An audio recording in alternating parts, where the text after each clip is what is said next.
Jadi teman-teman, perkenalkan, nama saya Moti, biasanya dipanggil sama teman-teman saya, Brother Moti. Saya founder dan juga inisiator dari gerakan Nongkibar. Nongkibar itu adalah nongkrongin ilmu bareng. Jadi kita nongkrongin ilmu bersama teman-teman influencer, kemudian praktisioner, expert, dan book authors. Beliau-beliau yang hadir di depan kita semua ini, beliau adalah guru terbaik saya. Ya, saya pernah ikut kelasnya beliau. Bentar, saya perhatikan dulu. Oke.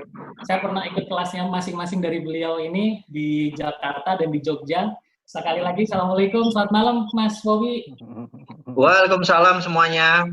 Oke. Assalamualaikum, Mas Nunu. Waalaikumsalam, Bro. Mas Bobi, apa kabar? Apa kabar, Mas Nunu? Nambah ganteng ya. aja dia. Seger bener. Mantap. Baik, teman-teman semuanya. Kenapa kok saya tertarik banget mengundang Mas Nunu sama Mas Bowi?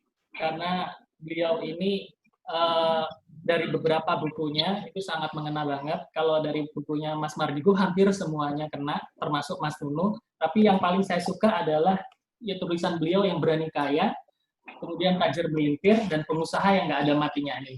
Kemudian bukunya Mas Nunu ada Kuantum Ikhlas sama Karakter 360 sama Zona Ikhlas, 3 buku itu yang saya sukai.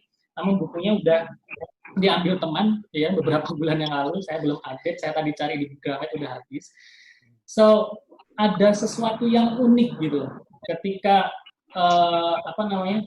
Mas Nunu bilang bahwa sadar itu adalah dasar dari kehidupan. Terus kemudian kalau Mas Wawi bilang kaya itu cara mengejarnya itu ada caranya sendiri.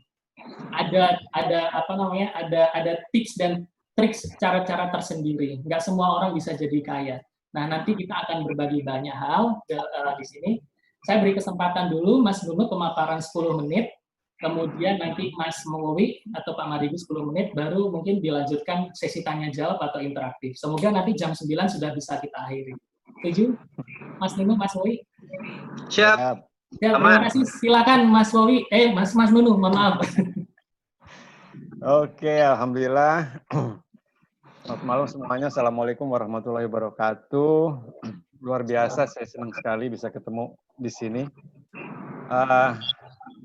Mas Wowi, kangen nih ya, karena ini sebenarnya malam ini alam membuat kita ketemu karena rencana kita terakhir mau ketemu itu memang ya nggak jadi ketemu gitu kan? Bener.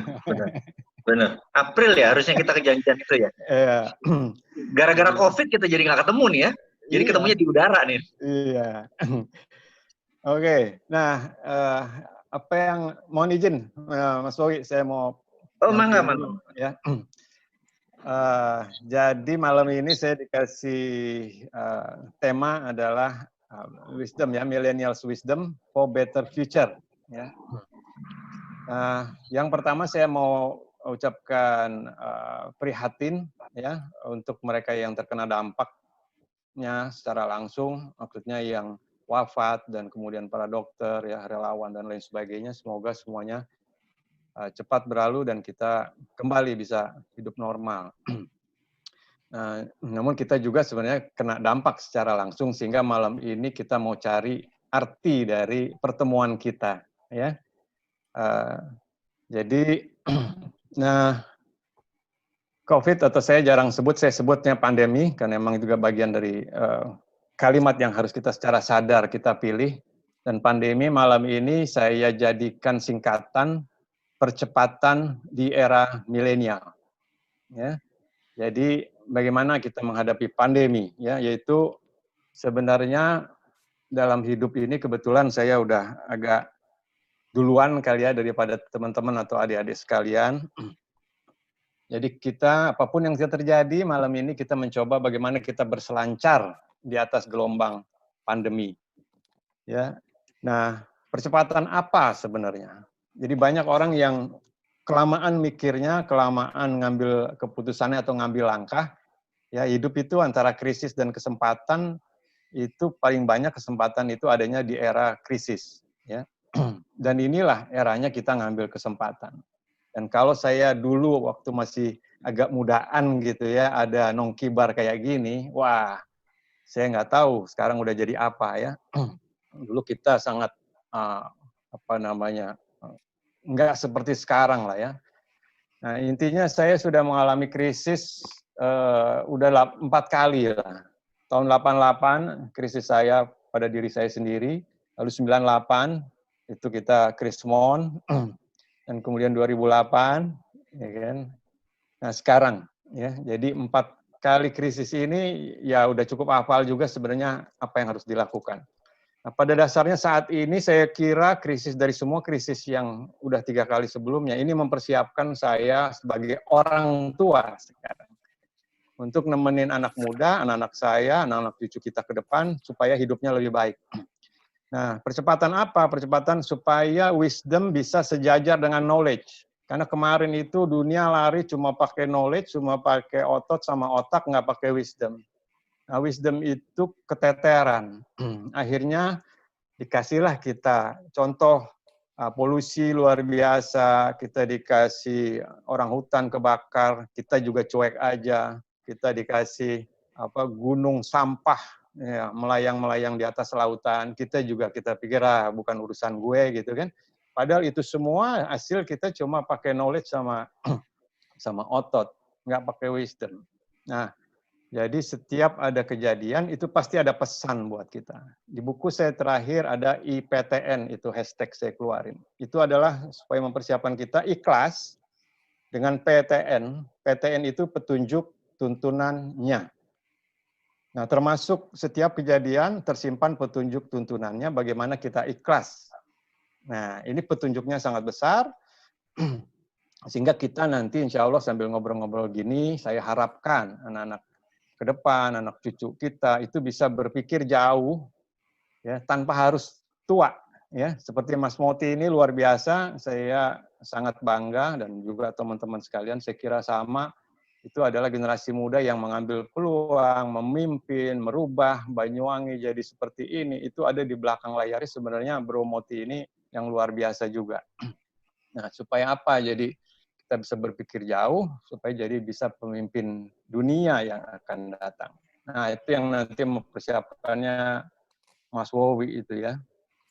Nah, kenapa kita berpikir jauh? Karena kita nggak bisa, badan kita nggak bisa kemana-mana. Kita kejepit sama semua ketakutan, ya hanya di pojok semua, kita cuma disisakan nafas kita dan jantung kita yang berdetak, dan akhirnya kita dipaksa sadar untuk napasmu itu yang paling penting sekarang. Bisa napas aja udah untung. Sadar nggak kita itu? Ya. Nah, jadi kenapa kita kejepit baru seperti itu? Karena hemat saya kita sebelumnya menyebarkan ketakutan.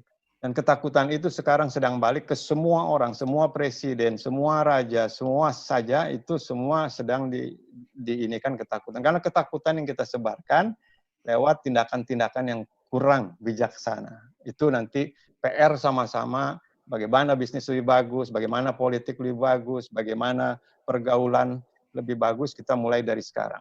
Yang ketemu akhirnya kita menemukan apa yang penting sebenarnya buat kita. Yang penting itu ternyata, mungkin kalau saya simpulkan, ternyata manusia itu nggak butuh banyak, dia hanya butuh yang esensial aja, yang basic gitu kan. Nah, sebelumnya udah banyak lemak, banyak gimmick, banyak pura-pura, banyak yang nggak perlu kita kerjakan, yang orang lain pengen tapi kita nggak pengen, cuma terpaksa akhirnya ngabisin waktu, ngabisin uang, itu namanya lemak-lemak yang akhirnya kita nggak bisa lakukan juga sekarang. Itu kita diminta sadar. Mungkin itu nggak perlu kita lakukan. Ya. So ini wisdom-wisdom yang bisa kita petik ya. Nah, kita berpikir out of the box gitu kan. Katanya kita diajarin out the box. Ya sekarang ini kita praktekin. Kalau orang pada sedih, mohon maaf, kita ikut prihatin, tapi kita perlu gembira. Ada apa ini? Ya, setiap masa pasti ada buahnya, ada sesuatu, ada angin baru yang masuk. Mari kita baca. Terus kita dibilang juga pakai helikopter view gitu kan. Ayo kita keluar ke apa sih? Kita ini siapa? Ternyata kita bukan siapa-siapa. Ya, bangsa Indonesia itu bangsa spiritual, ketuhanan yang Maha Esa itu nomor 1. Kita itu bukan siapa-siapa, nggak ada artinya apa-apa, semua ini karena Tuhan. Jadi kita mungkin malam ini juga saya ajak untuk menjadi instrumennya ya. Kita ini manusia hanya instrumennya dan sadar ya Allah, ya Tuhan, saya ini disuruh apa? Kenapa kau berikan ini? Ya, nah kalau pakai hati kita berdoa dan ngobrol seperti ini, nongkibar kayak gini, insya Allah nanti malam atau besok akan ada IPTN-nya, ya. Seperti tadi baru di awal Rizky udah bilang, ternyata katanya kan dari Bandung tadi ya, nggak sengaja atau kok bisa katanya. Ternyata ini Pak RB dan dia sebut satu kerjaan kita, ya tadi Mas Wowi nggak masuk tahun 2000-an, ternyata dia juga terlibat di situ, gitu kan. Loh ini kok yang pertama menyapa adalah teman kita yang dulu tahun 2000 juga, ini ada apa? Nah, jadi sebenarnya ada apa kita dikumpulkan malam ini, gitu kan? Nah itu ya. Jadi kita sekarang nggak boleh bergerak badannya, ya, yang bisa bergerak cuma otak sama hatinya. Nah disinilah kekuatan kuantum kita punya urusan, ya. Tuhan bilang katanya, aku dengarkan, kabulkan setiap doa dan terutama doa yang diucapkan dari hati. So, saya ajak semua untuk ikhlas, untuk happy, ya, untuk berkarya di masa seperti ini. Dan nggak susah karena ternyata kalau sebelumnya nilai-nilai itu kayak ditabrakan atau berseberangan, sekarang itu sedang diatur bahwa nilai spiritual itu harus jadi dasar daripada nanti nilai material. Ya, dia nggak perlu diadu-adu, tapi material juga jangan mendominasi. Dia harus menjadi satu seperti ini. Ya, nah itulah nilai spiritual apa sih? Kebaikan. Kebaikan yang kita akhirnya ketemu bahwa kita hanya perlu, orang kota, orang desa sekarang sama. Butuhnya cuma basic needs, yaitu makan aja, dan makan juga nggak perlu yang bagaimana, gitu kan. Dan kemudian good relationship seperti ini, saya senang sekali, ya. Dan kemudian healthy living. Obrolan kita, ya kan, ide kita, cara kita menimpali kehidupan, ya, celotehan, celetukan kita, itu yang sehat lah. Ya. Nah, jadi rasa senasib ini adalah wisdom, bahwa kita sekarang senasib, sepenanggungan, social capital kita adanya di situ. Nah, saya kira nanti Mas Wowi atau semuanya bisa ini, ya, kekuatan anak muda dan semua yang basic-basic ini, UKM, saya suka dengar Mas Wowi cerita, kita akan bisa berikan makna. Saya kira itu kesadaran-kesadaran yang muncul karena sadar itu dasar, ya kan? Kalau nggak sadar, kita hidupnya nggak punya dasar. Meskipun kaya, nggak ada dasarnya dia. Kalau nggak punya dasar, pasti tumbang. Kita boleh bergaya-gaya 100-200 tahun, tapi suatu hari ketika dia tidak, dasarnya adalah sebuah kesadaran yang pertama sama Tuhan, yang kedua kita sesama, ya harus adil dan beradab, yang kemudian sadar hidup bahwa kita ini harus bersatu, jangan ribut melulu, gitu kan. Dan kalau ribut, yang keempat sadar masalah, itu adalah kita tinggal musyawarah, ngobrol aja yang enak. Nah yang kelima kita happy, sadar bahagia, membangun kesejahteraan bagi seluruh rakyat Indonesia. Saya kira itu kesadaran-kesadaran yang bisa menjadi titipan malam ini. Ya, mungkin udah lewat kali 10 menit, mohon maaf kalau kelewatan. Jadi kita, yang paling penting bagi saya sekarang, sehat itu adalah yang utama. Bukan sehat badannya aja, pikirannya sehat, hatinya sehat, hubungan antar kita semua sehat, menyenangkan. Dan selamat is the new currency. Bahwa kita masih selamat, itu yang paling utama. Itu yang paling mahal, dan jaga keselamatan, besarkan keselamatan, saling menyelamatkan, gitu ya. Nah, itulah arti dari COVID ini yang bisa kita ambil dan nanti kita ejawantahkan dalam bentuk-bentuk tindakan yang nyata. Ya. Terima kasih sementara itu Mas Brother Moti, saya kira ya waktunya. Matur nuwun. Oke, terima kasih banyak Mas Nunu. Wah, saya banyak dapat catatan nih Mas ya. Terutama tentang selamat ini bakal jadi istimewa sekali sih. Memandang perspektif wisdom itu dari sisi spiritual ya Mas Nunu ya. Ini 10 menit saya berikan ke Mas Wowi. Mas Wowi tentang sadar kaya nih. Saya baca saya jujur banyak perubahan memandang tentang kekayaan, tentang material, milenial itu harus menjadi pribadi yang kaya.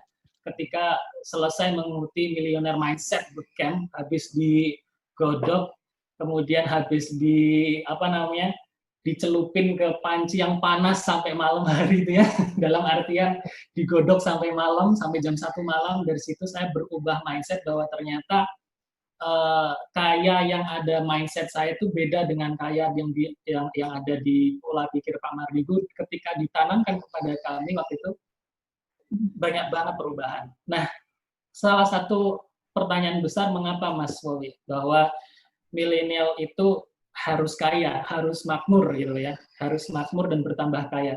Silakan Mas Wowi.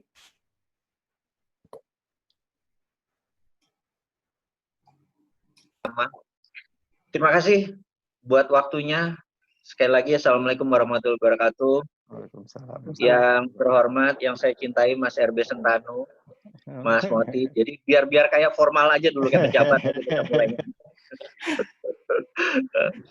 Jadi temanya sebenarnya cukup berat ini kalau kita urai dengan pelajaran 10 menit gitu ya. Tapi mengapa mesti kaya? Karena saya pikir kaya adalah hak semua orang. Jadi manusia itu terlahir memang sudah kaya, dan tugas kita hanya membuang hal-hal yang jelek dari diri kita. Begitu yang jelek itu terbuang, ya pengalaman saya ya tinggal yang kinclongnya. Jadi kita ini dalam hidup akan ketemu banyak batu sandungan, dan semakin keras itu batu tersebut adalah yang paling membentuk kita terbaik. Jadi the hardest stone to make your knife sharp. Itu semakin keras harder stone-nya, pedang Anda akan semakin tajam, gitu ya. Dan COVID-19 ini adalah one of the best membentuk bangsa, negara, pribadi, family. Ini nggak akan pernah kembali dalam kehidupan mungkin saya dan Mas Nunu gitu ya. Yang lain mungkin saya nggak tahu apakah 20, 30, 40 tahun lagi masih ada. Tapi kita selalu mengambil momen itu now, gitu ya. Nah, saya mungkin bukan orang yang motivator yang bagus, tetapi saya cuma seseorang yang memiliki pengalaman mungkin sedikit lebih banyak dari sahabat semua teman-teman milenial. Jadi suatu hari shit happen in my life gitu. Suatu hari hal buruk terjadi dan sangat buruk. Kira-kira waktu itu 2004-2005. Dan nggak ada hal yang saya bisa lakukan waktu itu. Karena benar-benar kalau kita lagi shit happen gitu ya, apa yang kita sentuh jadi tai gitu ya. Kita ngomong maaf aja, gigi 5 aja langsung ya. Nah, kita kadang-kadang ngomong sama semesta, ngomong sama Allah itu kayak nggak denger gitu. Dan saya adalah termasuk orang yang percaya bahwa God speak to mankind, Tuhan bicara dengan umat manusia itu dari zaman dulu hingga akhir zaman nanti, gitu ya. Jadi yang jadi masalah adalah bukan kepada siapa Tuhan berbicara, tetapi siapa yang mendengar. Jadi waktu kalau kepala lagi cupet, lagi masalah, beban lagi berat, itu gimana bisa mendengar suara Tuhan gitu ya? Nggak mungkin gitu ya. Nah, di 2004-2005 itu saya berhadapan sama sahabat saya, Mas RB Sentanu, Mas Nunu, saya curhat. 2004-2005 itu di Hotel Le Méridien, di jam 8 malam, saya ingat banget, di depan kolam renang. Nah, benar ya, Mas Nunu ya? Saya menceritakan masalah saya, money changer saya kerampokan, pabrik saya kena bencana, asuransi nggak bayar, beruntun abis-abisan gitu ya. Dan partner saya yang money changers ini anak orang kaya, dia melakukan kesalahan, terus dia ngabur. Sehingga uang yang dia rugikan itu saya harus menanggung dan angkanya 9 digit. Berat rasanya. Saya menanggung kesalahan yang orang lain buat gitu ya. Saya mau maki-maki dia, tetapi yang jelas 90 orang lebih investor itu mengejar saya gitu. Saya curhat ke brother saya ini, Mas Nunu, yang mungkin teman-teman hari ini bisa ambil hikmahnya dari kata-kata beliau. Kata-kata beliau sederhana. Mas, bisa nggak Anda, kan saya cerita, wah yang namanya Y itu kurang ajar, dia mengkhianati saya, dia bawa lari, terus dia ngabur, terus sekarang saya bertanggung jawab atas perbuatan dia. Gitu. Mas Nunu, saya ingat sahabat saya ini, saya hormati banget karena beliau teman di kala duka. Jadi terbaik-baiknya teman adalah teman di kala duka gitu ya. Friend indeed is a friend indeed gitu ya. Beliau cuma menasihati kata-kata yang sederhana di kolam renang itu malam itu. Mas Wowi, bisa nggak Anda mencintai orang itu kembali? Mati nggak lo? Orang itu udah melukai kita. Saya bilang, Mas, gimana caranya bisa mencintai dia? Kamu harus membayangkan dirinya seakan-akan kamu ada dia di depan kamu ajak ngobrol, kamu kirim doa, kamu penuh kasih, sampai kamu hilang perasaan benci kamu ini, marah kamu ini, ngop. Itu nggak masuk di akal saya. Logika saya nggak masuk. Tetapi, sekali lagi, cinta itu kata kerja. You have to work on it. Ikhlas itu kata kerja. You have to work on it. Gitu ya. Itu kata-katanya Mas Nunu. Jadi saya pikir, oke, saya akan buktikan bahwa cinta itu kata kerja. Jadi saya akan bekerja. Jadi setelah sholat, sore, malam, hari, kapan saya ingat dia, saya cuma mengirim kasih, mengirim cinta, mengirim keikhlasan. Dan itu nggak masuk akal saya. Sampai suatu hari, 3 bulan kemudian, ada kretek di hati saya sampai bilang, gila, gue kangen banget sama dia, gue sayang banget sama dia, gue ikhlas banget. Udah, titik itu benar-benar saya udah lupain aja. Udah, habis itu berjalan kehidupan. 1 bulan kemudian, dia datang di depan saya, dan saya peluk dia. Tahu nggak dia bilang apa? Gue bayar semua apa yang telah gue perbuat, tapi gue bayarnya nyicil, dan gue bertanggung jawab. Sampai kaget gitu ya. Kok bisa ya berubah ini semua? Nah, itu the power of ikhlas. Dan itu benar-benar kata kerja. Dan sampai sekarang saya ingat pelajaran Mas Nunu ini yang mungkin hari ini teman-teman semua bisa mengambil hikmah pelajarannya bahwa pandemik ini, cintai dia. Sayangi dia. Ikhlasin semua ini, Anda menjadi orang yang baru. Tidak lagi menggenggam masa yang lalu gitu ya. Karena sukses itu sebenarnya adalah jalan ke depan harus gampang, harus ringan.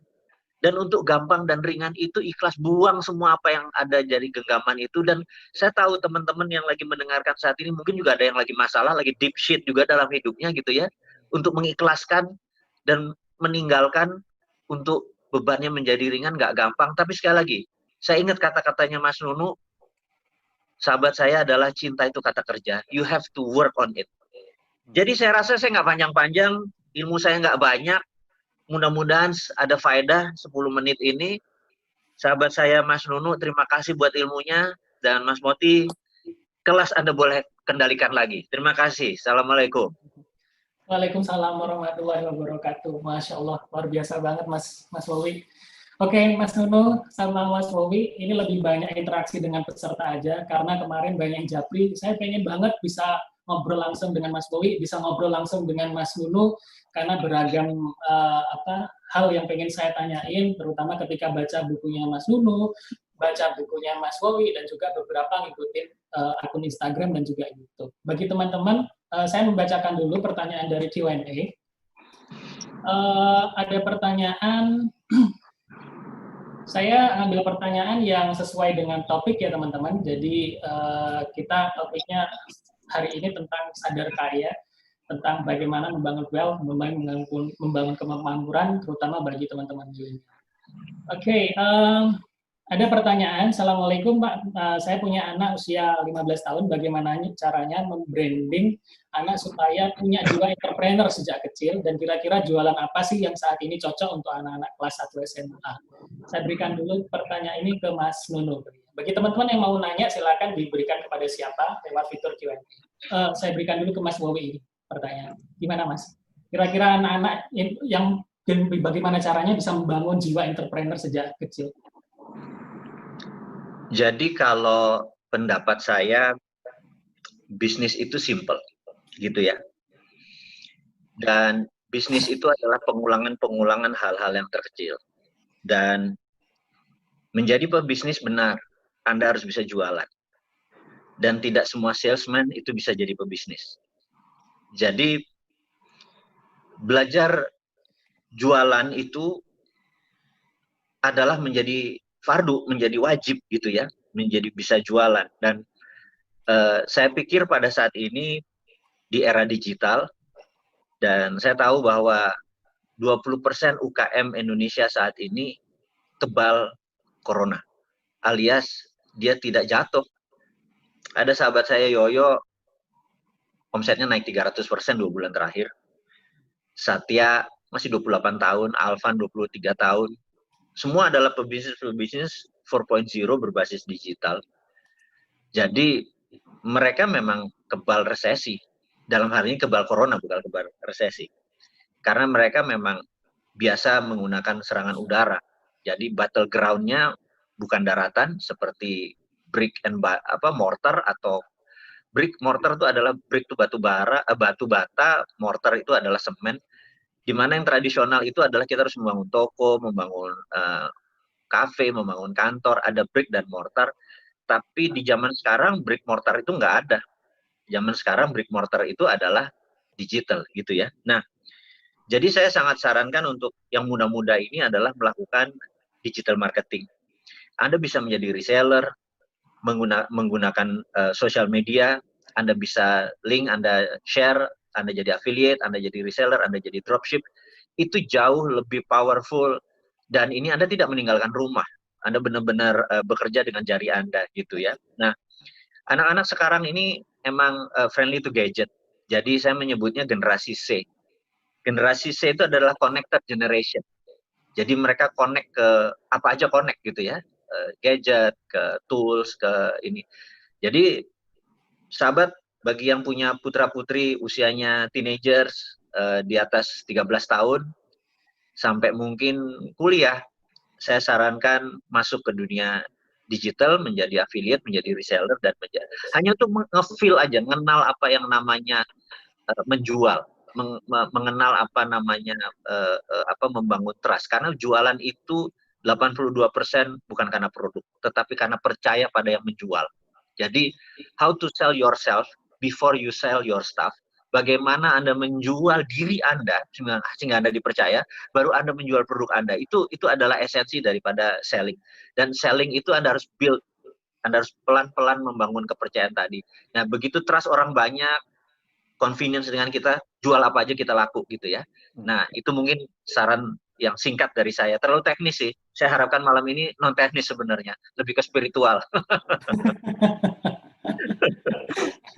Monggo, lanjut. Baik, ada pertanyaan Mas Nunu dari Pak Edi Rusman, dari Mas Edi Rusman. Ini begitu luar biasa dan sangat dibutuhkan untuk Indonesia saat ini, yaitu bagaimana membangun kesadaran rasa agar kita dapat mengembangkan wisdom sehingga dapat beriringan dengan knowledge. Jadi wisdom bisa beriringan dengan knowledge. Dalam hal ini kita ingin berbuat kepada banyak orang, namun terkendala dalam komunikasi dan pemahaman tentang kesadaran rasa itu dari perspektif yang beda, Mas. Sehingga banyak yang mendinai ajakan-ajakan kita karena mungkin secara frekuensi masih belum sama. So, bagaimana kita memberikan pemahaman sadar rasa ini dengan mudah dan nggak ada penolakan gitu, Mas. Silakan, Mas. Iya, terima kasih untuk pertanyaannya dan kesempatannya. Ini keren banget Pak Edi, karena untuk sadar memang manusia itu harus bisa merasa, kan? Nah, ini buat yang bertanya tentang arti pertanyaannya, yang mungkin adik-adik. Karena tanpa rasa kita tidak bisa sadar, ya. Ya, dengan rasa kita baru sadar, oh ini panas. Gitu. Dirasain panas, oh ini namanya panas, gitu kan? Nggak bisa dikasih hanya 40 derajat dan lain sebagainya. So rasa ini yang hilang sebenarnya, ya. Jadi selama ini kita punya macam-macam, tapi kita karena tidak rasa, ya, atau salah rasa, akhirnya kita salah sangka. Nah, kita tidak merasa kaya tadi itu, ya kan? Nah, untuk sadar kaya kita harus merasa kaya. Nah, untuk misalnya tadi mengajak orang ya, meyakinkan orang gitu ya.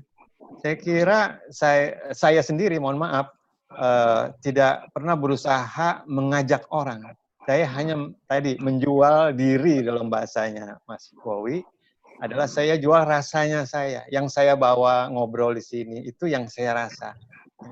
Yang saya ingin dapatkan, yang saya ingin rasakan dan ingin kenali, ingin bagikan, itu saya bawa. Jadi saya belajar dulu untuk merasakan.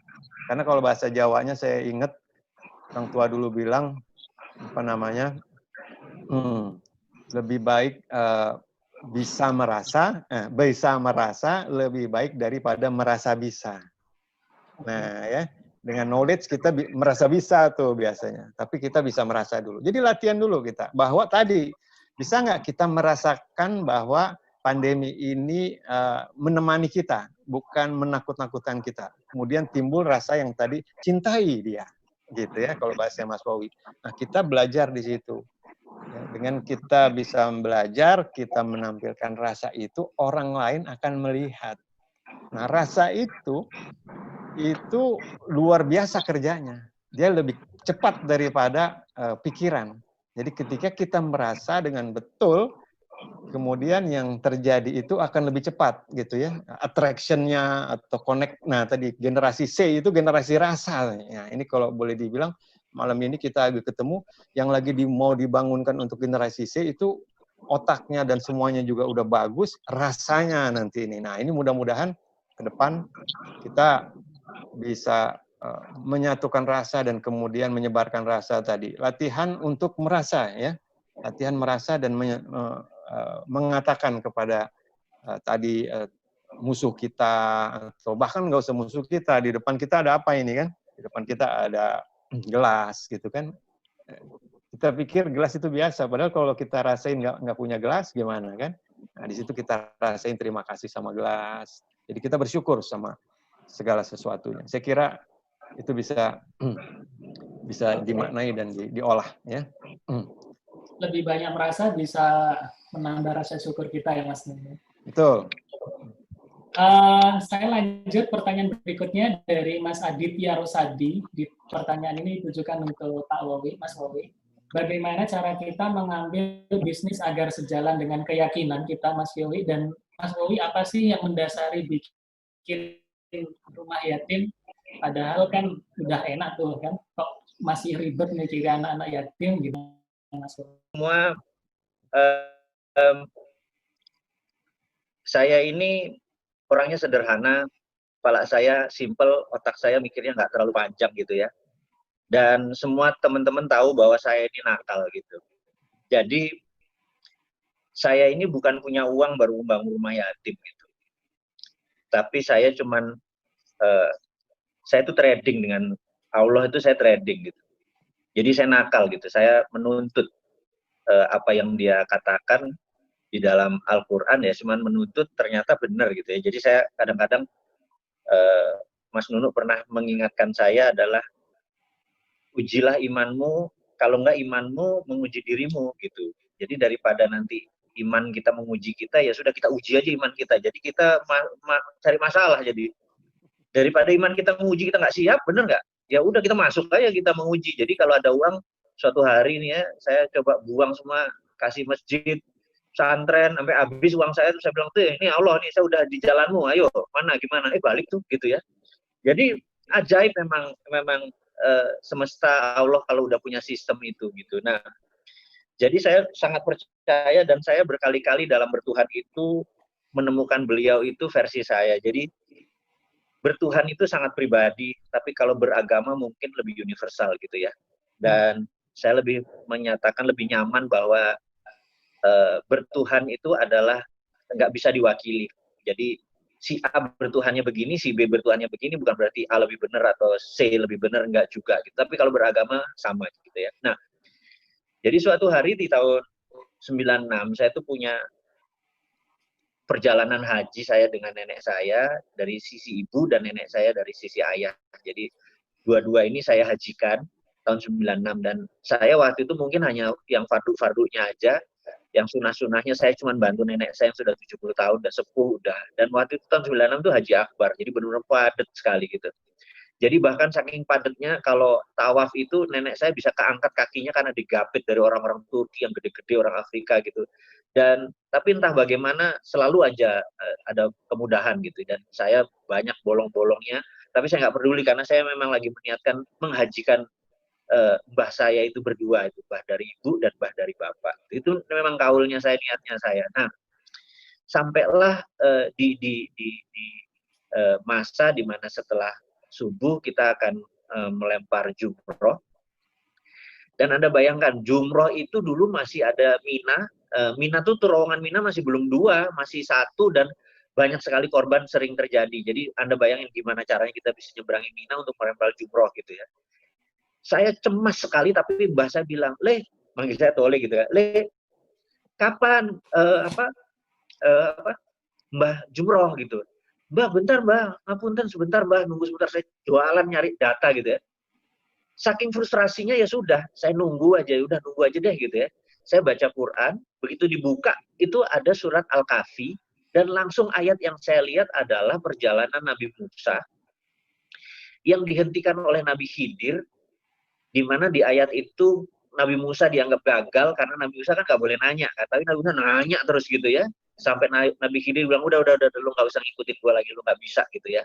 Nah, terus dia buka rahasianya bahwa rumah yang dibangun itu adalah milik anak yatim dan di rumah anak yatim itu ada harta. Itu saya kaget melihat tulisan itu dan saya stabilo. Jadi sambil pensil saya kurang-kurang, di rumah yatim ada harta ya gitu ya. Jadi saya nggak nganalisa, terus saya dalam hati niat, ya Allah saya punya 11 toko, 1 toko ini saya mau jadiin rumah yatim.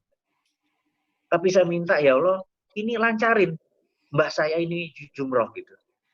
Terus udah saya niat kayak gitu, saya mbah ayo mbah, bismillah mbah, saya gandeng dua-duanya. Anda tahu, saya tuh lempar jumroh itu kalau di Aqobah, di itu kan kayak apa mangkok gede gitu, mbah saya tuh sampai nempel ke pinggiran itu, terus bismillah Allahu Akbar gitu ya. Sampai bilang, kok kosong ya, saya bilang gitu ya. Sudah dia lempar, saya balik gitu, teman-teman jamaah bareng itu, wih mbah udah nak, udah kata gitu.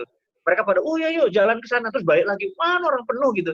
Kita sampai bingung, kosong gitu ya. Nah, pulang berhaji itulah saya ya melaksanakan kaulnya saya, satu tempat saya jadikan rumah yatim Indonesia, dulu namanya masih Yayasan Husnul Khotimah tahun 96, dan sejak saat itu dari satu dapat sumbangan 40 ton beras sebulannya, kita buat ke panti 2 di Cilember, di Cilodong, kayak gini.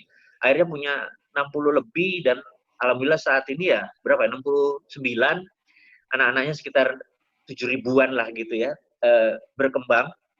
Dan jadi saya pikir itu bukan karena waktu itu saya belum berada. Jadi malah terbalik. Jadi saya bukan memberikan apa yang saya sebagian dari pendapatan saya, tapi saya memberikan seluruhnya apa yang saya punya. Tapi sistem memang begitu, memang itu janji gitu. Jadi saya ada banyak teman-teman kiai atau ulama yang bilang, kamu berdagang dengan Tuhan, dan tapi itu benar karena diizinkan gitu. Emang dia bilang kok di rumah yatim itu ada harta, dan itu nggak usah dianalisa lagi. Jadi sahabat semua, jangan nunggu kaya untuk memberi. Memberi itu tidak harus harta, bisa hati, bisa semangat, bisa doa, tapi memberi itu, Tuhan itu paling anti kekosongan. Contoh ya, ini pelajaran Mas Nunuk juga. Anda punya baju di kamar Anda, itu 10. Percaya saya yang Anda pakai cuma 4. Yang sering Anda pakai, yang 6 tuh nggak pernah Anda pakai. Gitu ya. 6 itu Anda ambil, Anda berikan kepada yang membutuhkan. percaya saya dalam sebulan 10 lagi. Karena Tuhan itu anti kekosongan. Jadi give first, then you will get. Kasih dulu, Anda pasti dapat. Itu pelajaran Mas Nunu yang selalu saya ingat sampai sekarang. Dan teman-teman, itu menurut saya password untuk sukses. Jadi bukan what to do, apa yang dilakukan, tapi why. Kenapa Anda melakukan gitu ya? Dan why itu memerlukan kesadaran. Dan tadi kesadaran tadi dimulai dengan rasa. Jadi sejatine sukma sejati itu sejatine rasa gitu kata Mbah itu kan. Sukma sejati itu ya rasa itu tadi gitu. Nah, aku kepanjangan nih kayaknya. Udah kita lanjut lagi yang lainnya pertanyaannya. Wah, udah Enak tuh, lagi enak-enak nih Mas. Iya. Kalau enggak, nanti teman-teman bisa ikuti IG live-nya Mas Wowi setiap sore ya. Baik. Oke teman-teman, waktunya udah terlalu mepet nih ya. Saya buka kesempatan untuk bertanya langsung ya kepada Mas Wowi ataupun Mas Nunu. Ya, jarang-jarang nih ya bisa ketemu mereka, beliau-beliau ini. Ada yang di kelas-kelas fisik aja, sekarang udah nggak ada kelas fisik ya, susah banget ketemu beliau. Yuk teman-teman silakan raise hand, saya berikan kesempatan bagi teman-teman yang raise hand untuk bertemu langsung dan menanyakan apa yang ingin ditanyakan. Saya beri kesempatan untuk Mas calon dosen PC ini yang paling atas dulu ini. Halo, assalamualaikum Mas. Assalamualaikum. Waalaikumsalam. Mas, halo. Mas Diki.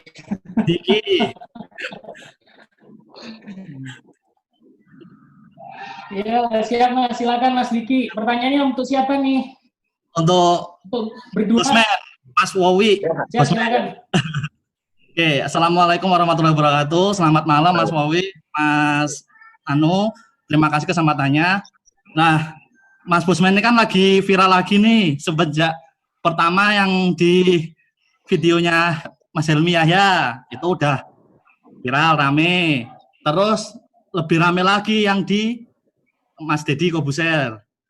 Nah, itu lebih rame lagi. Cuman, saya minta tanggapannya mengenai banyak yang komen nih di Twitter, itu katanya, Bosmanku ini kurang literasi, masalah pajak Selat Malaka dan sebagainya. Padahal memang kalau kita lihat di podcastnya sama Mas Deddy itu kan sangat berbobot semua. Jadi emang idenya itu memang di luar nalar semua. Menurut saya loh ya, saya dengerin podcastnya di Deddy Kobuser itu kayak gini ya, mungkin nggak ya dilakukan oleh Indonesia. Tapi Bosman mau bersuara seperti itu. Kalau saya lihat sih nggak ada, intinya kan nggak ada dari prinsip Bosman untuk ini bohong enggak, karena ketika di Helmi Yahya saya tahu kalau Mas Wowi ini adalah nasionalisme sejati dan Mas Helmi aja sampai salut sama Mas Wowi. Jadi saya pasti Mas Wowi ini punya punya rahasia-rahasia yang kenapa dia bisa melontarkan ide seperti itu. Kenapa Mas Wowi itu bisa berpendapat seperti itu. Nah, saya sih butuh tanggapan lebih lanjut mengenai itu karena di situ nggak ada sesi tanya jawabnya di podcast. Jadi hanya satu arah. Jadi saya ketika mencatat juga lihat di Twitter, oh iya ya, yang benar siapa ya? Saya butuh tambahan literasi. Gitu aja sih. Oke, isinya daging semua ya. Iya, mantap makanya. Jos. Terus pertanyaannya butuh tanggapan doang nih. Butuh tanggapan aja deh mengenai, itu kan di Twitter itu banyak yang ngomong Bosmanku ini kurang literasi. Aku sih mau peran di Twitter males juga, cuman lihat aja. Kayak gitu. Oke, ya nggak apa-apa deh, ini pertanyaannya agak out of the box. Oh ya maaf. Tapi nggak apa-apa deh, mungkin Mas Wowi mau menanggapi Mas. Jadi saya menyatakan bahwa salah satu cara untuk menyelesaikan masalah ekonomi di Indonesia adalah menggunakan choking point, di mana 4 selat utama di Indonesia itu yang dilalui oleh perairan internasional dipajaki, seperti halnya di zaman Sriwijaya, Hang Tuah, Hang Nadim. Raja Prameswara dari Sriwijaya pernah melakukan itu, dan kalau saya menjadi number 1 person di Indonesia pasti saya akan lakukan itu, di mana sekarang nggak ada bijinya, saya bilang kayak gitu kan. Nah, terus saya dianggap tidak tahu literasi atau hukum internasional tahun 1982 pasal 39 UNCLOS. Mas, pasalnya aja gua hafal Mas, jadi jangan bilang gua nggak tahu gitu ya. Nah, Tapi apa sih yang nggak saya lawan? Printing money itu adalah saya melawan IMF, bener nggak? Dan UNCLOS adalah harus kita lawan karena itu kedaulatan kita. Lu daerah dilewatin, terus lu mau kasih gitu tanpa dia buang tai di tanah air, dia buang bensin, dia buang tokai, kita yang bersihin. Lo gila kali nggak minta pajak atau fee atau apa segala macam dan takut sama UNCLOS. Terus dibilang gua nggak tahu UNCLOS gitu yang tahun 92 82 gitu. Sahabat saya adalah Bu Siti Fadilah, dia melawan UNCLOS-nya WHO bahwa setiap vaksin atau mikroba atau yang kuman ataupun virus yang ketemu harus dikirim ke Amerika atau ke Jenewa, ke Genève. Dia lawan UNCLOS-nya WHO, di mana dia bisa memenangkan flu burung tanpa vaksin tapi pakai politik, itu karena dia melawan UNCLOS. Jadi jangan menantang saya di UNCLOS. Lu gila, lu 18 tahun gue di dunia beginian, lu kata gue nggak tahu gitu ya. Tapi sekali lagi saya tidak mau win the argument karena saya lose the heart. Sekali lagi, kalau saya menang argumen, saya kalah hati. Saya kan mau menang di hati, bukan menang di pikiran gitu ya. Jadi saya tidak melawan. Yang saya lakukan adalah diam. Itu kebenaran yang paling benar adalah kebenaran yang membela dirinya sendiri. Kalau lu membawa kebohongan, lu harus fight. Karena gue begini. Tetapi saya diajarkan bahwa kalau Anda bawa kebenaran membela dirinya sendiri. Nggak usah dibela. Jadi diam aja, bener nggak? Nah, suatu hari orang akan bilang, Bosman ini apa sih yang nggak dia lawan? Santara itu dia bangun melawan bursa. Gitu ya. Terus sekarang dia bangun Dinaran, itu melawan Visa dan Mastercard. Gitu, payment system yang berbasis backed by gold. Kemudian dia bangun lagi SWF, Sovereign Wealth Fund, yang dipromosikan. Itu melawan World Bank gitu ya. Terus UNCLOS, saya lawan, gila kali, gue nggak terima. Dan lu memenangkan argumen bahwa kita harus ngikutin UNCLOS internasional gitu. Ya pilih aja sekarang jadi presiden, jangan gua. Kalau gua mah gua lawan gitu ya. Nah, mudah-mudahan Mas Diki dapat gambaran betapa gilanya otak koslet saya ini. Jadi kalau itu terjadi, demi NKRI garis lurus, gua hajar lah gitu. Mudah-mudahan kejawab, Mas. Siap, mantap. Menjelaskan tentang sadar. Nah, di situ ada dijelaskan bahwa kesadaran itu juga perlu diterapkan sedini mungkin pada anak-anak. Nah, kebenaran ini saya punya anak yang usia 11 tahun. Bagaimana untuk menerapkan dan melatih rasa sadar itu pada anak saya agar kehidupannya ke depan lebih baik gitu. Oke. Oke, silakan Mas Nuno. Iya. Terima kasih Mbak Fitri ya. Iya. So, sebenarnya pada akhirnya orang sadar itu adalah orang yang melakukan apapun yang artinya bahagia, ya.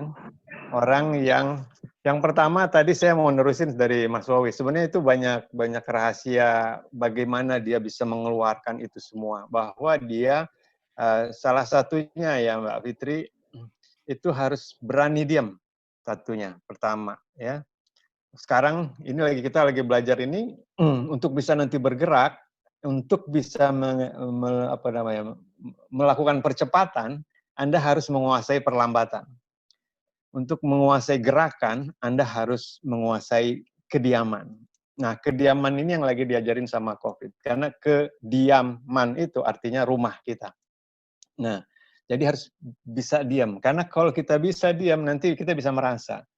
Nah, waktu kita merasa tadi sejati neroso, itu kita pun bisa mendengar petunjuknya secara rasa. Ya, kayak rasa kita harus gimana ke anak. Karena anak nomor 1, nomor 2, nomor 3, lain-lain. Ya kan? Hanya ibunya sendiri, bapaknya sendiri yang bisa tahu anaknya akan diapain. Nah, itu lewat latihan tadi, lewat lewat laboratorium. Ya. Jadi kita mendidik anak kita seperti yang kita inginkan, hati kita, dan katakan sama suaminya diskusi gimana nih.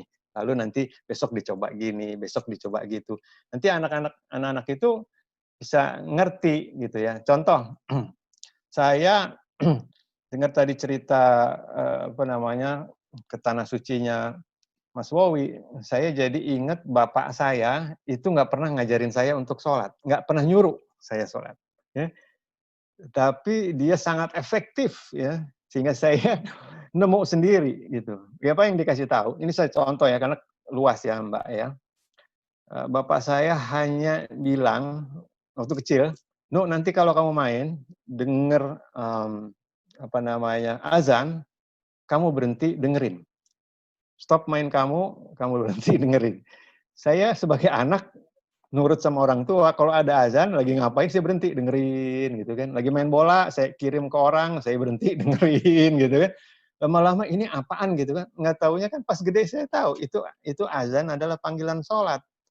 Ya, akhirnya saya ngerti sendiri karena ngedengerin sendiri, bapak saya nggak nyuruh gitu. Itu saya saja sampai sekarang masih, wow, ini bapak gue keren banget dulu ya.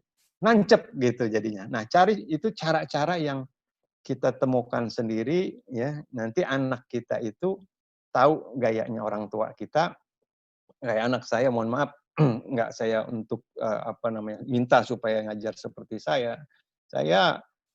Saya kalau minta anak saya untuk belajar, yang pertama saya diam kayak tadi ya di tanah suci itu ceritanya Mas Wowi. Saya bisa ngadu gitu, ya Allah ini anak gimana caranya supaya dia mau belajar gitu kan. Jadi saya nggak langsung ngomel ke anak, saya diam dulu, saya nanya gitu kan. Lalu saya cari ilham lah gitu. Nanti apa yang muncul, ide yang muncul dilaksanakan. Tapi kita sadar gitu kan. Nah, lama-lama itu ngelihat gitu, dia nyontoh gitu kan.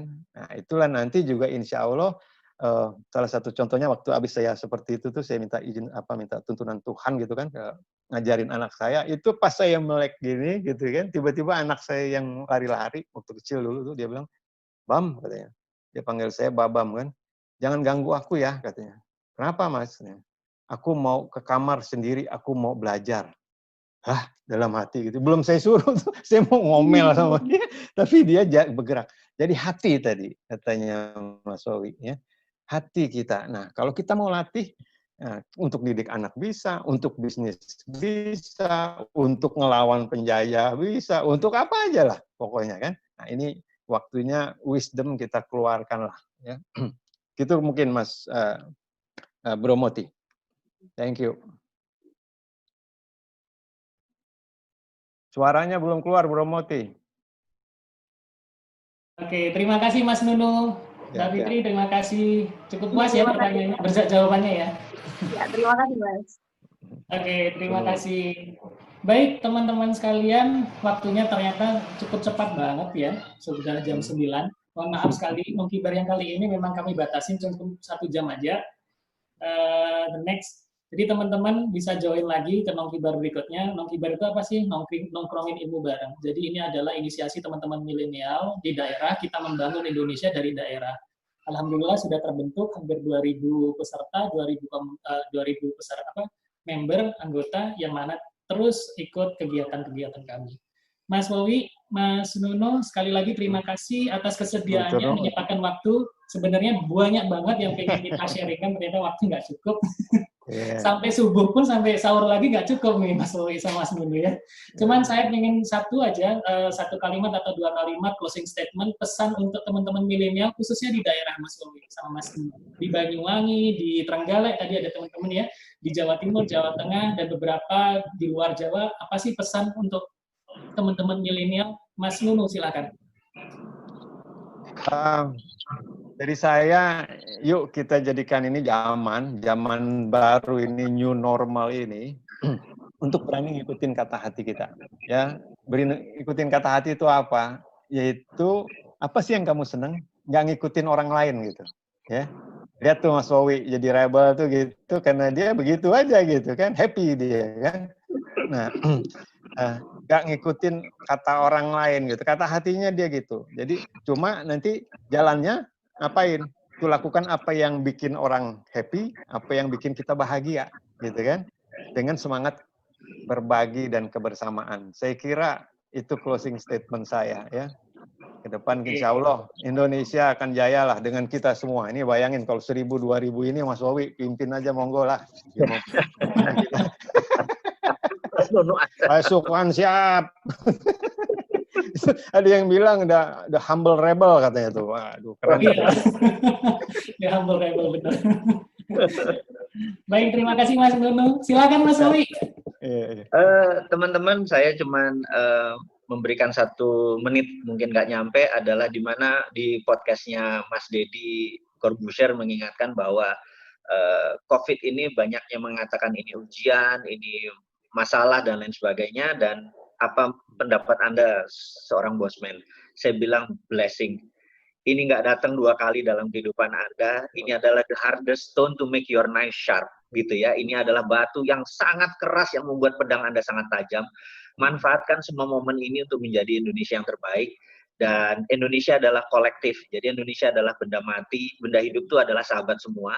Dan Anda semua ini adalah masa untuk masuk memenangkan diri sendiri. Jadi ini adalah masa untuk private victory, kemenangan pribadi. Jadi Anda menjadi orang yang bahagia, menjadi orang yang semangat, itu adalah private victory, kemenangan pribadi. Nah, Indonesia itu berjaya kalau private victory ini berkumpul menjadi public victory, Indonesia pasti akan menang.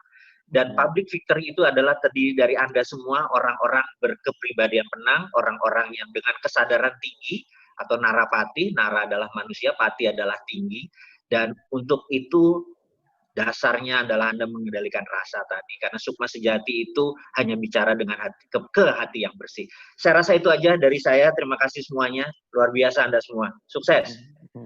Baik, terima kasih Mas Wowi. Jadi teman-teman, ini ada beberapa buku yang sebenarnya ingin kita share, namun waktunya nggak cukup, maka ada syaratnya teman-teman, ketentuannya. Yang pertama, silahkan follow akun Instagram pertama, RB Sentanu, Mas RB Sentanu, @RB Sentanu. Kemudian yang kedua, Instagramnya Mas Wowi, jadi @mariguwp. Kemudian yang ketiga adalah Nongkibar Milenial. Milenialnya pakai bahasa Indonesia. Nanti akan ada beberapa buku dari karya Mas Nunu dan juga Mas Wowi yang akan kita bagi. Sekali lagi, terima kasih atas kesediaannya hadir di Nongkibar, nongkrongin ilmu bareng. Jadi teman-teman, nongkrongin ilmu bareng ini dulu hobisnya di Banyuwangi. Namun perlahan kita sudah mulai menasional karena adanya COVID-19. Kita nganggap bahwa ini blessing banget, jadi kita bisa kenalan dengan seluruh teman-teman yang ada di Indonesia. Next, kita join ke Nongkibar yang ke-11 di bulan depan. Mas Wowi, sekali lagi, Mas Nunut, guru-guru saya, guru-guru terhebat saya, terima kasih atas waktunya. Assalamualaikum warahmatullahi wabarakatuh. Waalaikumsalam warahmatullahi wabarakatuh. Merdeka! Merdeka, Mas!